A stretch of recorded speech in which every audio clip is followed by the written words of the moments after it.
Spoštovane gledalke in gledalci, dragi bratje in sestre.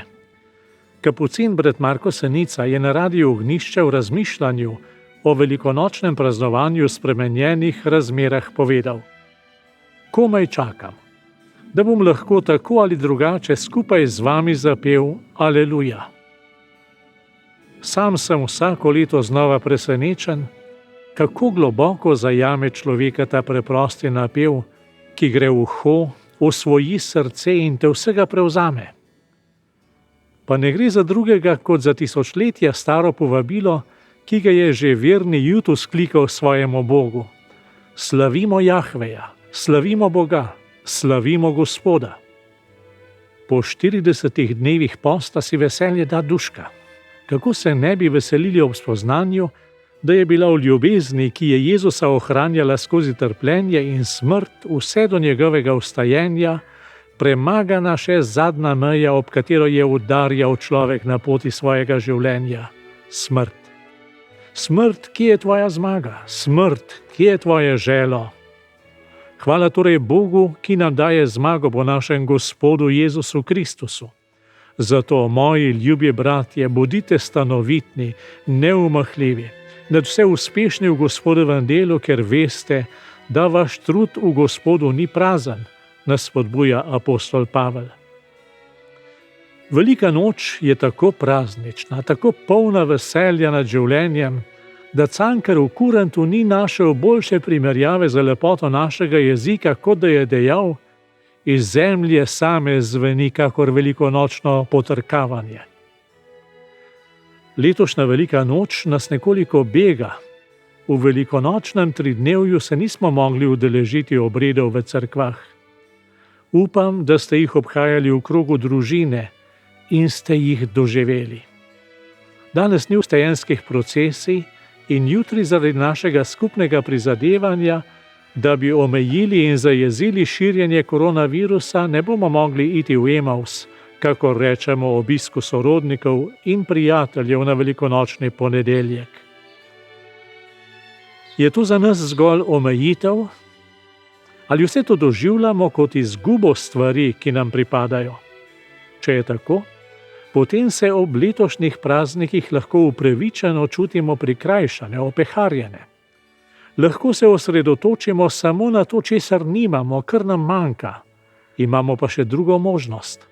Lahko pogledamo, kaj imamo, s čim smo prav letos na poseben način obdarovani, obogateni. Za jasnejši pogled vas povabim v prvo veliko noč, v tisti dan oziroma noč Jezusovega vstajenja. Nedvomno je velika noč napočila v tistem trenutku, ko je Jezus vstal od mrtvih. Ampak Marija Magdalena in ostale žene, ki so šle zjutraj zarana k grobu, tega niti oddaleč niso slutile. Še vedno so žalovale in hotele izkazati spoštovanje pokojnemu in neživemu. Apostoli so v tistem času ždeli za zapahnjenimi vrati dvorane zadnje večerje in trepetali v strahu, da bodo zgrabili tudi nje in jih pomorili in jih pridružili v sodi njihovega učitelja, ki so ga križali in pokopali.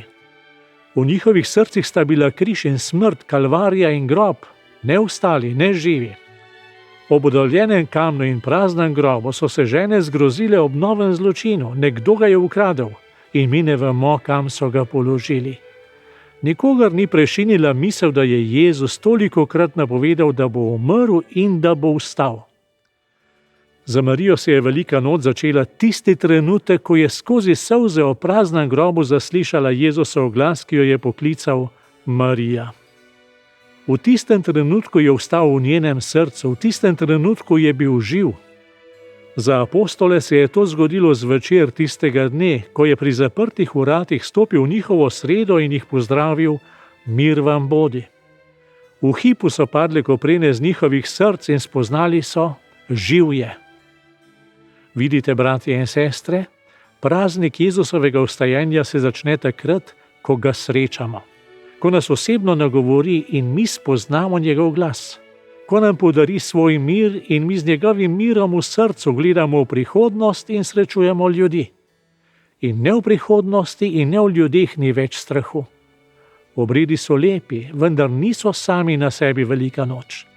Velika noč je On, je Gospod Jezus Kristus, ki je vstopil v moje življenje, ki je vstopil v življenje moje družine in je živ, in sem jaz v njem živ. Vsi mi smo v njem živi.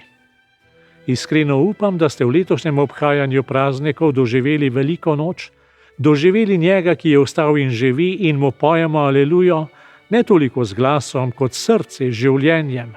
Slavimo Gospoda.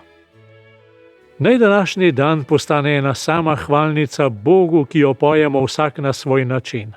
Zdravniki in zdravstveno osebje svojo skrbjo za bolnike, vlada in vsi njeni sodelavci na najrazličnejših ravneh sprejemanjih odločitev, ki varujejo zdravja in življenja, vsi delavci, ki skrbijo za to, da nam nič potrebnega ne manjka, duhovniki, ki darujejo maše in molijo za občestvo, in vsi mi, ki se veselimo drug drugega ter potrpimo drug z drugim, kar je v teh časih še posebej potrebno.